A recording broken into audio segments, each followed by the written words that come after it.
Amen. Juste avant, pendant qu'on distribue, puis avant que les enfants y allent en bas, je veux juste vous dire que vendredi dernier, on a distribué plus de 285 sacs d'école. Quelqu'un dit Amen ce matin?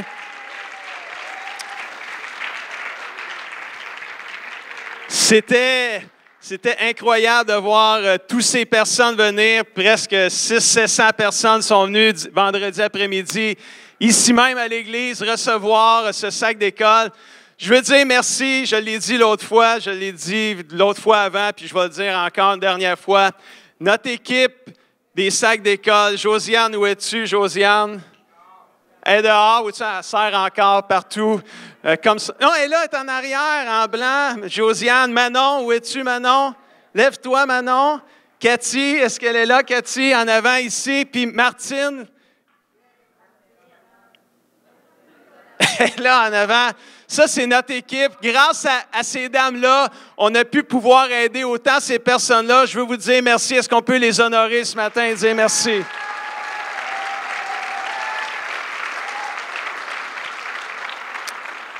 Amen. C'est toute une organisation de pouvoir faire des sacs d'école pour 285 étudiants. C'était vraiment une réussite, oui? Josiane? Hein? Oh, tous ceux qui ont été bénévoles, tous ceux qui ont fait quelque chose dans les sacs d'école, là, peu importe c'est quoi, levez-vous. On vous dit merci aussi. Je pense que ce ne sont pas tous levés parce qu'on était presque 80 bénévoles pour cet événement-là, en tout et partout. Amen. Merci. Je vais inviter les enfants à aller dans au sous-sol. Vous avez de quoi pour vous aujourd'hui aussi? Allez-y en courant si vous voulez. Je vous donne la permission aujourd'hui. C'est la fête de la famille. Je ne sais pas si la sécurité va être fière de ce que je viens de dire là, mais il viendrait me voir après la réunion. Ah, Dieu est bon. Est-ce qu'on a des gens qui aiment Jésus ici ce matin?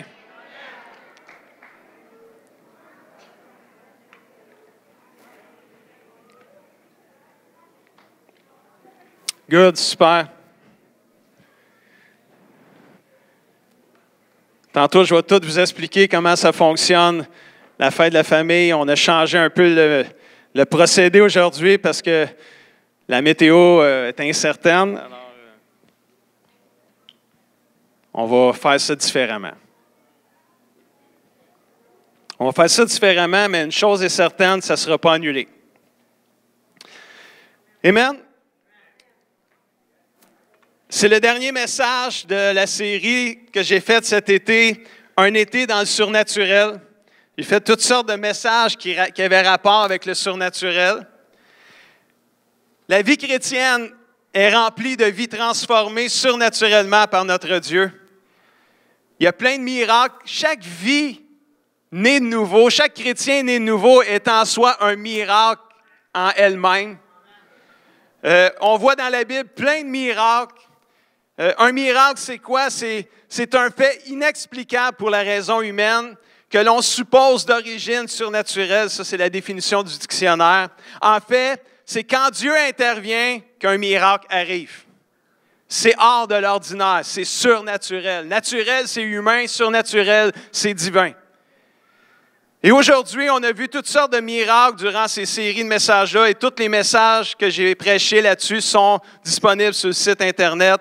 Si vous avez 35 à 40 minutes, pas à perdre, mais à investir dans votre vie, vous pouvez les voir sur le site Internet. Mais aujourd'hui, le titre du message, c'est « Secouru surnaturellement ». Nous servons un Dieu qui est toujours prêt à nous secourir à n'importe quel moment, mais surtout de façon surnaturelle. Vous connaissez le psaume, on chante un chant là-dessus des fois. « Je lève les yeux vers les montagnes, d'où me viendra le secours? » Et la réponse, c'est « Le secours me vient de qui? Me vient de l'Éternel qui a fait les cieux et la terre. » La Bible dit dans le psaume 37, versets 39 et 40, « Le Seigneur sauve ceux qui lui obéissent. » Quand un malheur arrive, il les protège avec puissance. Quelqu'un dit amen là-dessus. Le Seigneur les aide, les délivre, il les délivre des gens mauvais, il les sauve parce qu'ils s'abritent ou se réfugient en lui. Alléluia. Nous servons un Dieu qui nous sauve, qui nous protège surnaturellement et avec puissance. Une partie de la vie surnaturelle avec le Seigneur, c'est son secours. Son secours ne vient pas toujours au moment où ne souhaiterions. La langue me tournait, là. Mais le moment de Dieu, ou le secours de Dieu, vient toujours au bon moment. C'est juste que ce n'est pas le moment que nous, on aurait voulu souhaiter. Mais quand il arrive, puis qu'on finit, puis on se sort, ou on est guéri, on est libéré, c'est là qu'on s'aperçoit qu'il est venu au bon moment. J'aimerais que vous écriviez ça ici, à quelque part, ou que vous le reteniez. C'est cette pensée-là. Bien avant de faire face à un problème, le Seigneur a déjà un plan. Il vient nous secourir. C'est un secours surnaturel.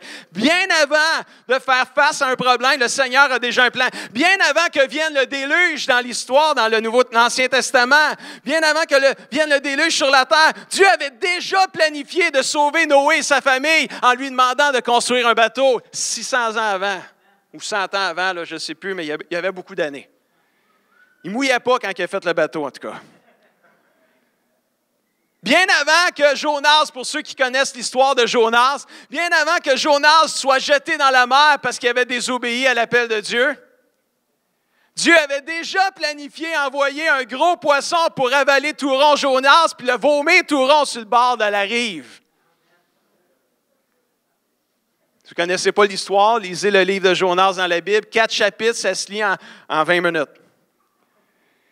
Bien avant que le peuple d'Israël, dans l'Ancien Testament, le peuple de Dieu, soit pris en sandwich entre la mer Rouge et le peuple égyptien ennemi qui voulait les tuer, bien avant qu'ils soient pris en sandwich, Dieu avait déjà planifié ouvrir la mer en deux pour que son peuple puisse passer au travers à sec, puis qu'une fois qu'il est tout passé, puis que les ennemis couraient après, à terre, le Seigneur a refermé la mer sur les ennemis, puis le peuple de Dieu n'a pas été tué.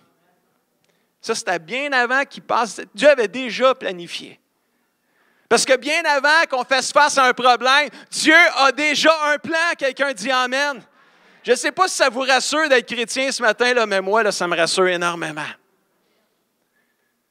Bien avant que notre ami Daniel, dans l'Ancien Testament, qui avait été jeté dans la fosse aux lions, bien avant que Daniel soit jeté dans la fosse aux lions, Dieu avait déjà planifié d'envoyer ses anges fermer la gueule des lions pour pas qu'ils se fassent manger tout rond. Ils sont devenus des gros minous, les lions. Bien avant que nos 3 amis, les 3 amis hébreux à Daniel, avec des noms que vous voulez donner à vos futurs garçons, Shadrach, Meshach et Abednego. Ils vont être très différents. On va les reconnaître. Bien avant que nos 3 amis furent jetés dans une fournaise ardente parce qu'ils ont refusé de se prosterner devant la statue du roi, bien avant qu'ils soient jetés dans une fournaise qui aurait dû les faire brûler avant même qu'ils aient mis le pied dedans, Dieu avait déjà planifié envoyer son ange au milieu d'eux pour les protéger et les empêcher qu'ils soient brûlés.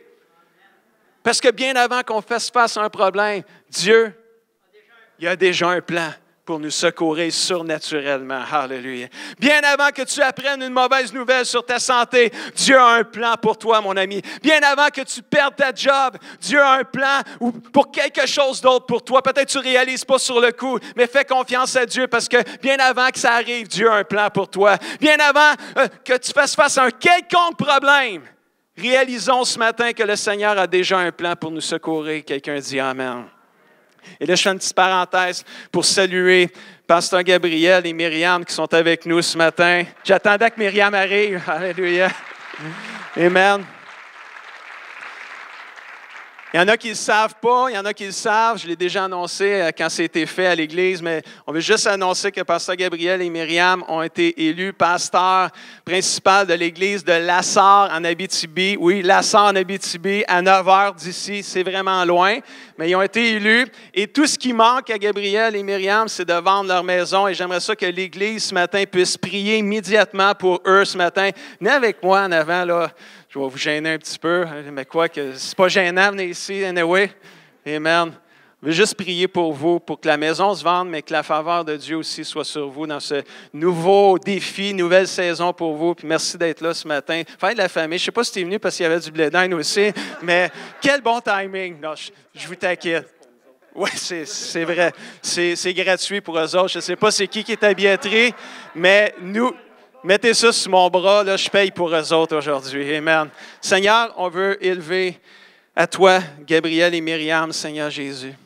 Père, Seigneur, ils entrent dans une saison surnaturelle, Seigneur Jésus. Est-ce que Dieu, tu les appelles à un nouveau rôle? Ça va être toute la première fois qu'ils vont vivre ça, Seigneur, dans une église en région, Seigneur. Je prie que ta faveur, ta bénédiction, Seigneur, les accompagne. Seigneur, on prie, Seigneur, pour un acheteur pour leur maison, Seigneur, car tout cela dépend il reste ça, Seigneur, dans l'équation. Je prie, Seigneur, que tu envoies la bonne personne, Seigneur Jésus, dans ton temps, Seigneur, dans le bon moment, Seigneur, parce que ton temps et ton moment, c'est le meilleur, Seigneur. Et que dans l'attente, Seigneur Jésus, je prie, Seigneur, pour une paix surnaturelle dans la famille, Seigneur, dans Gabriel, dans Myriam, Seigneur, dans les Anne, Seigneur, dans Éliel, leur enfant, Seigneur. Je prie pour la bénédiction en majuscule sur leur vie. Au nom puissant de Jésus, tout le monde dit... Amen et amen. Soyez bénis. Il y a un acheteur qui s'en vient pour vous. C'est juste, je ne sais pas quand, par exemple. Amen. Soyez bénis abondamment. Wow, belle parenthèse, ça, ce matin dans le message. Où je suis rendu avec tout ça? Je suis rendu que nous servons un Dieu qui sauve ses enfants avec puissance, qui vient à notre secours au bon moment.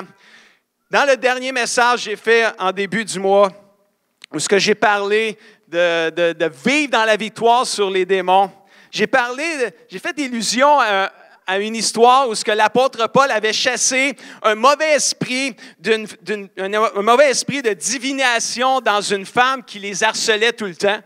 Puis c'était une femme qui prédisait l'avenir et qui faisait gagner beaucoup d'argent à ses maîtres. Et quand Paul s'est tanné d'avoir une femme qui la suivait tout le temps et qui l'achalait, à un moment donné, avec son autorité dans le nom de Jésus, il a dit « Esprit de divination, sors de cette femme. » Et là, l'esprit mauvais est sorti. Et là, la femme, elle ne pouvait plus deviner l'avenir. Fait que là, elle s'est fait mettre dehors par ses maîtres parce qu'elle n'était plus capable de deviner l'avenir. Fait ses maîtres ne faisaient plus d'argent avec elle. Sauf que j'ai arrêté cela. Je voulais juste vous montrer qu'on avait l'autorité dans le nom de Jésus. Mais l'histoire a continué, puis aujourd'hui, je veux continuer l'histoire parce que je veux vous enseigner quelque chose ou je veux nous enseigner quelque chose de vraiment spécial. Parce que quand la femme fut délivrée, puis qu'elle ne pouvait plus prédire l'avenir, ses maîtres qui ne faisaient plus d'argent avec elle, ils étaient choqués ben noirs.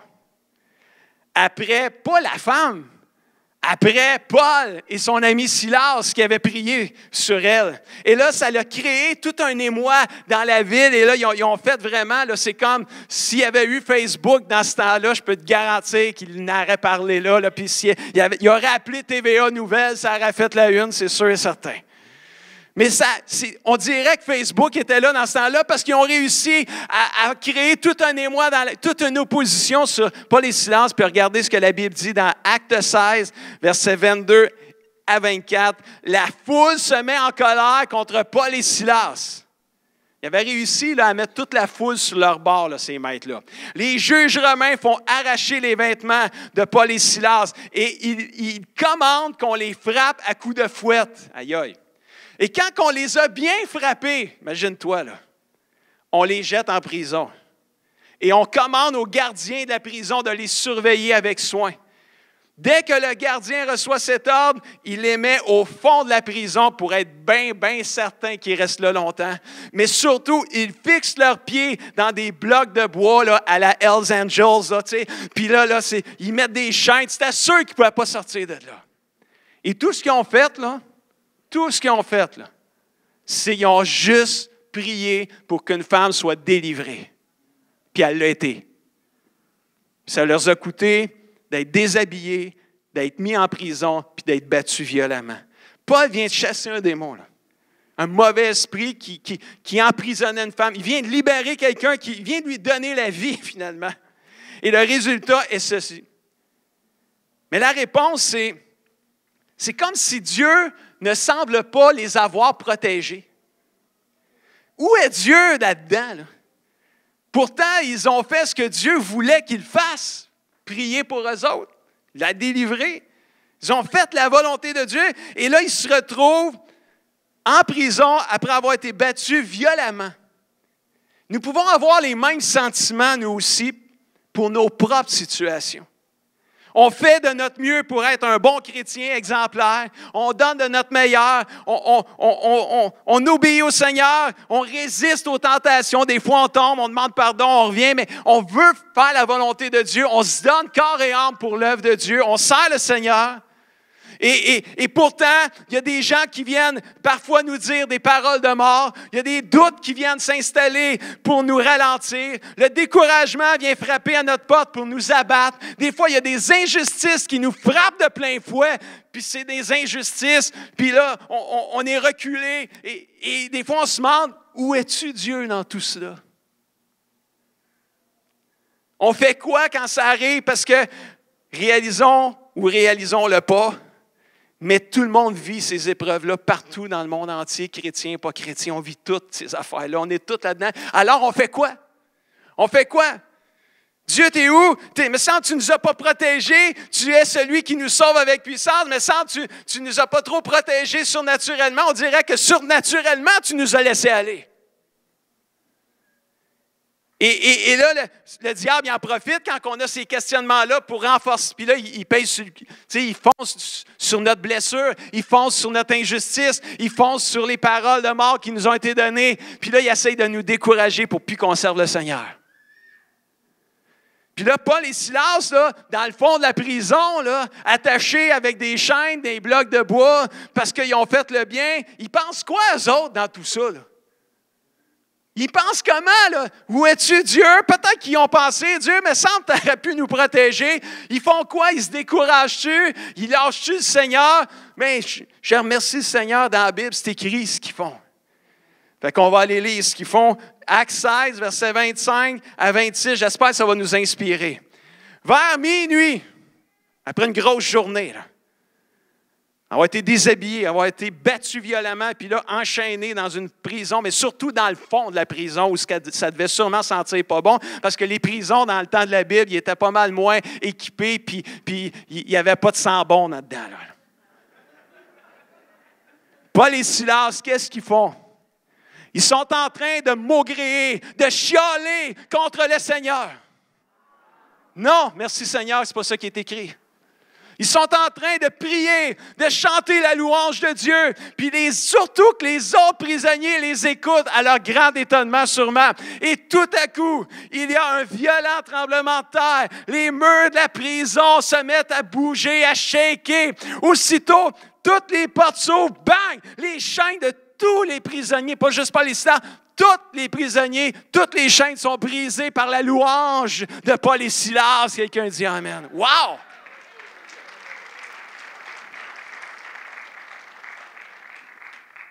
C'est ça qu'ils ont fait après avoir vécu cette injustice-là. Au lieu de chialer, maugréer après Dieu, après tout le monde, ils se sont mis à louer Dieu, à prier puis à chanter.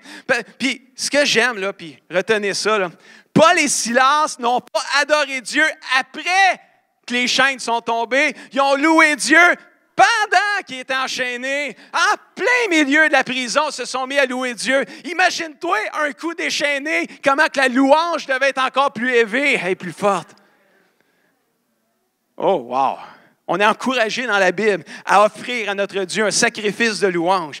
Hébreux 13, 15 nous dit, « Par lui, offrons donc sans cesse à Dieu un sacrifice de louange, c'est-à-dire le fruit de nos lèvres qui reconnaissent et qui confessent publiquement le nom de Jésus. » Comme on l'a chanté ce matin, « Oui, je crois en toi, Jésus. » Alléluia! Vous savez, chanter et adorer le Seigneur, quand tu vois sa puissance, c'est facile. Ça va, ça coule tout seul. Dieu te fait du bien, le merci vient rapidement. La louange vient rapidement. Oh, Dieu est bon, Dieu est merveilleux, Dieu m'a protégé, Dieu m'a gardé. Wow! Mais chanter la louange du Seigneur, quand tu ne le vois pas, quand tu ne le ressens pas, ou que me semble qu'il aurait dû te protéger, puis me semble qu'il ne l'a pas fait, louer Dieu, c'est une autre chose, frères et sœurs. Qu'il ait permis une injustice qui arrive, puis me semble qu'il n'est pas... Louer Dieu, c'est une autre chose dans ce moment, au beau milieu de notre prison, au beau milieu de notre souffrance, de notre injustice, louer Dieu, c'est une autre chose, mais c'est la chose à faire. Parce qu'il y a une puissance dans l'adoration qui nous libère de nos chaînes. Alléluia. Si tu viens à l'église un dimanche ou chez vous, n'importe où, tu ne te sens pas bien, puis tu commences à chanter et à louer Dieu, c'est sûr que ça va te faire du bien. C'est sûr que ça va te faire du bien. Sûr, sûr, sûr. Tu es abattu, tu as de l'abattement. Si tu viens dans la présence de Dieu, tu commences à prier puis à chanter des louanges, c'est sûr que tu vas aller mieux. Sûr. Il y a quelque chose dans la présence de Dieu qui nous fait du bien. Ça, c'est surnaturel. Puis là, on revient à notre histoire. Les murs sont tombés. Ils ont shaké. Les portes se sont ouvertes, puis les chaînes sont tombées des prisonniers. Imagine la scène, là. Imagine tous les prisonniers, ça devait être le party. Eux autres devaient capoter, mais on est libérés, c'est le fun, c'est super. Tout le monde est libéré, là, tu sais. Puis, mais là, il y en a un qui ne trouvait pas ça super. Lui. C'est le gardien de prison. Lui, il n'a arraché, là. Mais pourtant, Dieu ne semblait pas être là dans l'affaire. Pourtant, il n'a comme pas vraiment protégé Paul et Silas au début. Il a comme permis que ça s'en aille dans le fond de la prison. C'est comme si... Pourtant, Dieu ne semblait pas là. Puis là, tout d'un coup, il intervient surnaturellement. Mais c'est souvent comme ça avec le Seigneur. On pense qu'il n'est pas là, mais il est là. Puis le secours de Dieu, là, il vient toujours. Tu peux toujours compter sur le secours de Dieu, sur Dieu pour venir te secourir surnaturellement au bon moment, son moment à lui. Il aurait pu protéger Paul et Silas à ne pas être battus puis jetés en prison, mais ce n'est pas le cas. Fait que, cherchons pas à savoir pourquoi, on ne sait pas pourquoi. Mais il y a une chose qu'on sait, c'est que Paul et Silas ne se sont pas laissés décourager par cela. Ils ont continué à chanter et à louer Dieu. Enchaînés, ils ont choisi d'adorer le Seigneur qui est venu les secourir surnaturellement. Mais l'histoire ne se termine pas là. Quand le gardien de la prison, qui a vu tous les prisonniers libérés, lui, il voulait se suicider. Lui, il ne voulait plus chanter, lui non plus.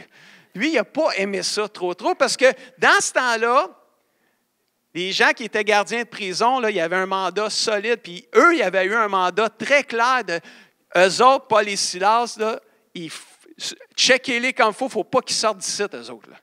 Mais là, il n'y avait plus juste eux autres qui pouvaient sortir, toute la gang pouvait sortir. Fait que le gardien de prison, il savait qu'il serait tué anyway, fait qu'il a voulu se suicider. Puis là, il y en a qui disent, pasteur, t'exagères beaucoup, là. Mais non, on va lire la Bible va nous le dire. Versets 27 à 23, le gardien se réveille. Ça veut-tu dire qu'il dormait, lui ici? Je ne sais pas, c'est ce que la Bible dit. C'était la nuit, hein? Il était minuit quand ils ont chanté les louanges. Tu sais, tout le monde était enchaîné, les portes barrées, le gardien, un petit somme. Et là, il se réveille, et là, il voit que les portes de la prison sont ouvertes. Déjà là, le cœur battait plus vite. Mais ce n'est pas là le problème. C'est là, il prend son arme, puis il veut se tuer. Parce que là, il pense que tous les prisonniers vont s'échapper, parce que là, il a vu que tous les prisonniers ils étaient complètement libérés, il n'y avait plus de chaîne aux pieds, il n'y avait plus de chaîne nulle part. Mais Paul, il voit qu'il est pour se tuer. Alors, il crie de toutes ses forces, « Ne te fais pas de mal, nous sommes tous là. » Puis là, le gardien, il a arrêté, il ne s'est pas fait mal, parce que là, il a vu que Paul n'était pas parti, c'était le plus important. Lui, il ne fallait pas qu'il soit parti. Là. Puis là, le gardien, il dit à Paul, puis là, il y a une petite discussion, puis dans la Bible, les versets suivants, le gardien, il dit à Paul, « Qu'est-ce qu'il faut que je fasse pour que je sois sauvé? » Hey, ça, c'est la question. Y a-t-il quelqu'un qui a le goût de poser cette question-là ici, à matin? Si tu ne sais pas, si tu n'es pas sûr d'être sauvé, Qu'est-ce qu'il faut que je fasse, pasteur, pour être sauvé? Je vais te dire la même chose que Paul y a dit aux gardiens de prison. Puis ça, c'est la question que Paul, quand le gardien a dit ça, il dit, moi te répondre à ça, versets 31 à 32. Paul et Silas répondirent aux gardiens de prison, qu'est-ce qu'il faut que je fasse pour être sauvé? Crois au Seigneur Jésus et tu seras sauvé, toi et ta famille. Quelqu'un dit Amen. C'est ça. Et là, ils annonçaient la parole du Seigneur aux gardiens et à tous ceux qui étaient dans sa maison. Wow! La Bible dit que cet homme-là a donné sa vie à Jésus, s'est converti au Seigneur avec toute sa famille. Toute sa famille.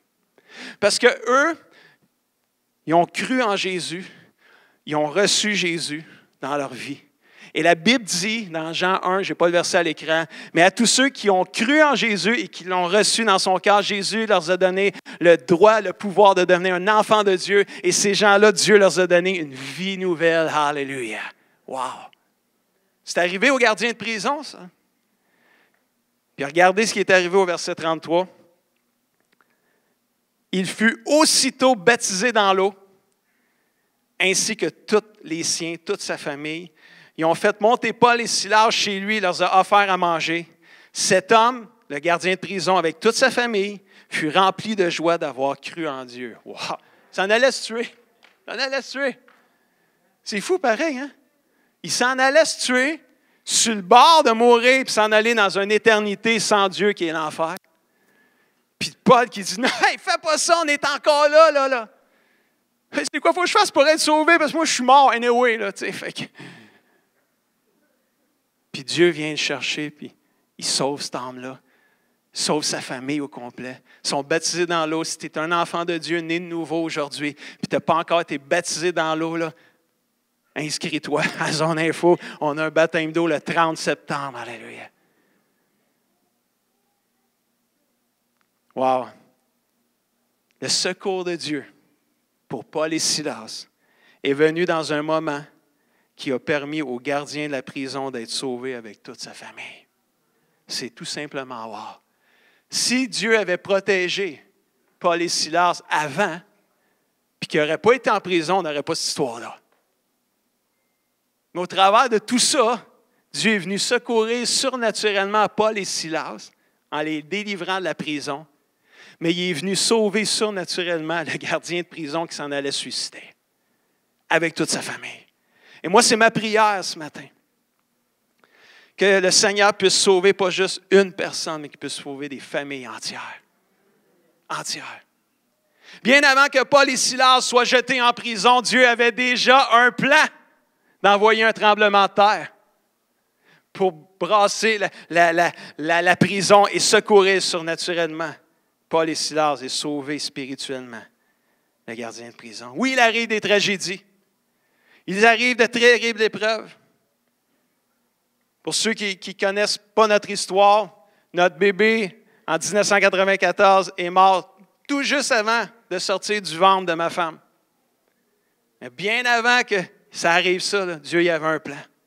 Dieu y avait un plan de nous secourir, de venir à notre secours, de nous consoler, de nous réconforter. Ça m'a permis d'aller dans une prison pour pouvoir annoncer le message de l'Évangile. Que tout le monde vivait des souffrances, puis des moments de souffrance, des épreuves différentes. Parce que vous savez que moi, je ne peux pas aller en prison là, visiter les prisonniers parce que je ne m'identifie pas à eux. Je n'ai jamais fait de crime, là, moi, comme eux autres ils ont fait.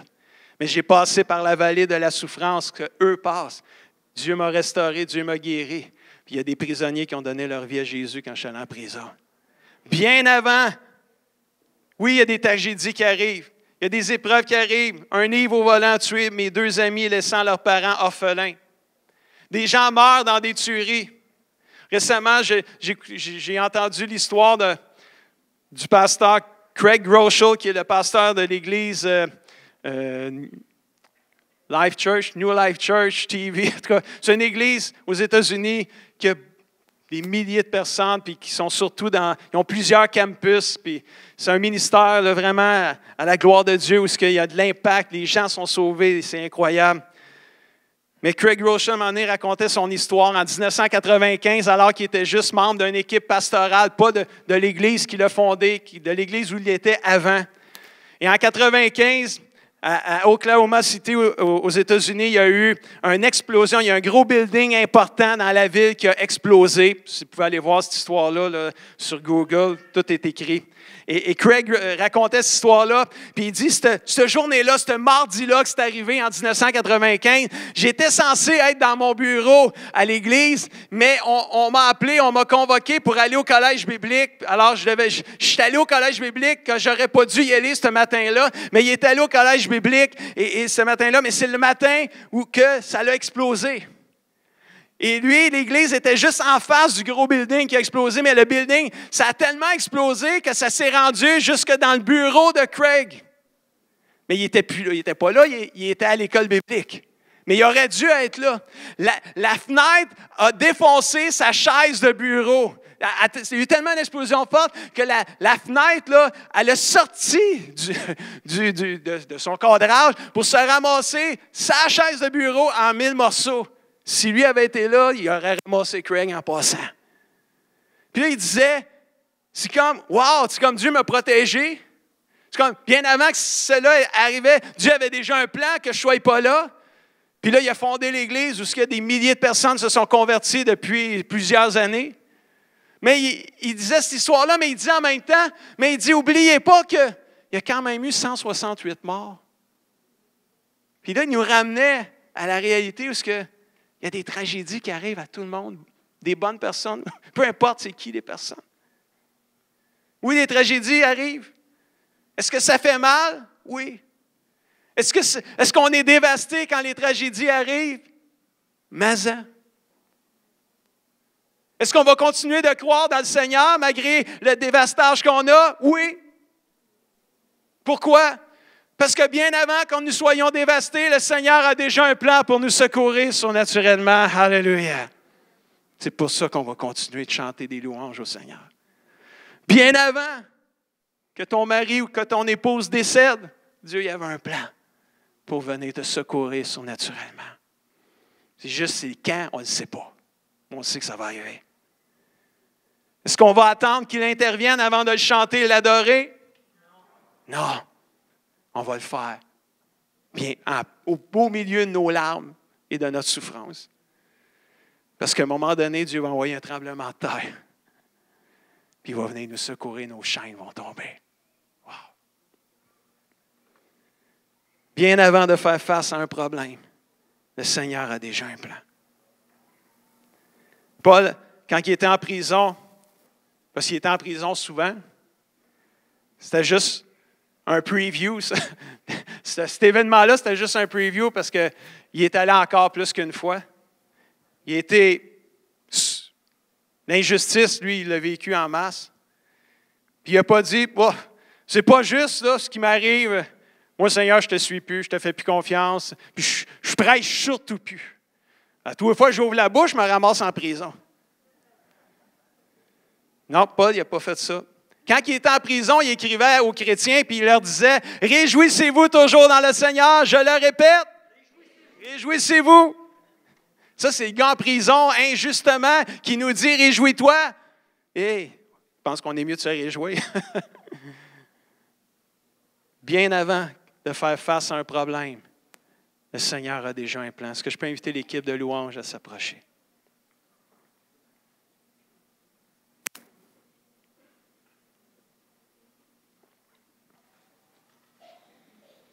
Oh yeah.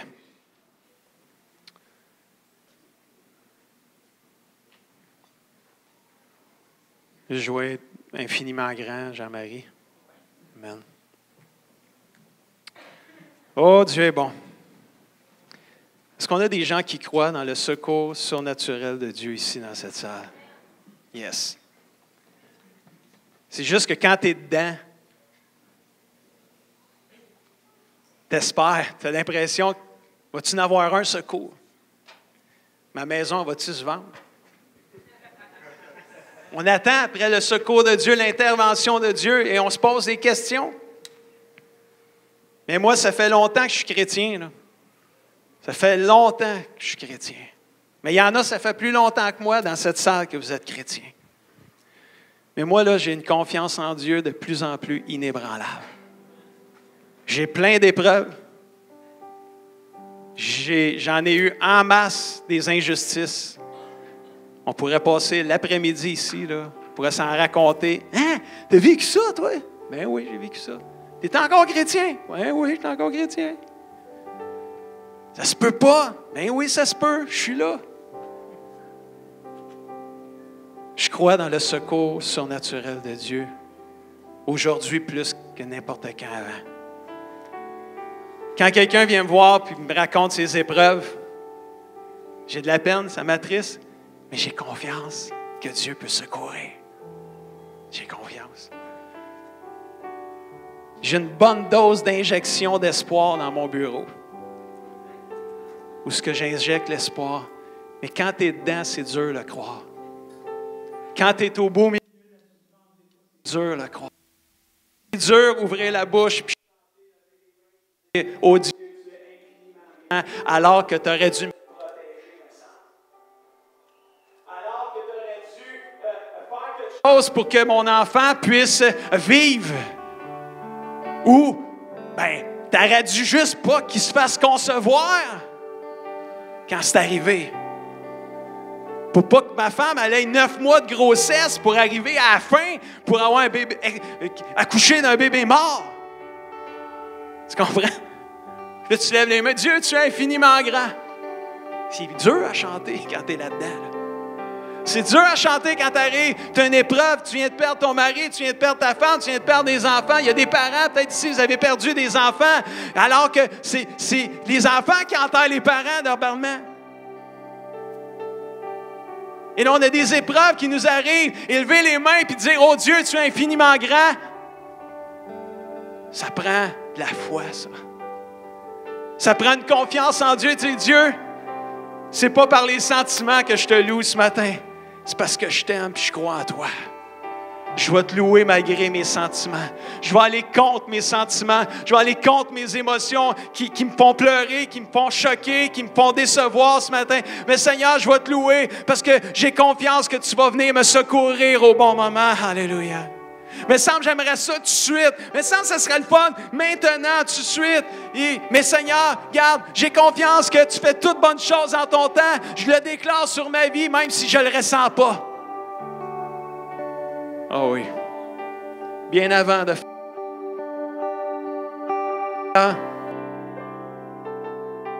Secours. Viendra le secours me vient de Dieu, de l'Éternel, du Seigneur. Est-ce qu'on peut se lever ce matin ensemble? Tout doucement, tout doucement, tout doucement. Ce matin, on a bientôt fini. Mais peut-être qu'il y en a ce matin, vous êtes dans la même condition que le gardien de prison. Vous vous posez la question, Seigneur, non pas Seigneur, Pasteur, qu'est-ce qu'il faut que je fasse pour être sauvé? Je vais vous donner l'opportunité de croire en Jésus puis de venir à Jésus pareil comme le gardien de prison. Puis vous allez pouvoir dire que la journée du 26 août 2018, à la fête de la famille, vous avez trouvé Jésus. Est-ce qu'il y en a dans cette salle? Vous êtes ici, puis vous croyez en Jésus, ouais, vous en avez déjà entendu parler, mais vous ne l'avez jamais reçu dans votre cœur. Est-ce qu'il y en a aujourd'hui qui aimeraient dire, oui, je veux recevoir Jésus dans mon cœur? Juste lève la main, juste me l'indiquer, je vais prier avec toi ce matin. Mais si tu aimerais recevoir Jésus dans ton cœur, puis comme le geôlier, trouver la vie à jamais avec Jésus, juste lève ta main bien haute que je puisse la voir. Amen. Merci Seigneur. Amen. On va prier ensemble. Je ne vois pas de main, là. S'il y en a, je ne l'ai pas vu. On va prier ensemble. Il y a quelqu'un qui a levé la main, là? Ici? Oui. Super. Viens me rejoindre en avant avec un ami, quelqu'un qui est avec toi, là. Viens me rejoindre en avant. On va prier ensemble. Pas sur le stage, juste ici en avant, là. Amen. Oh, il y en a d'autres qui s'en viennent ici. Y a-tu d'autres? Amen. Super.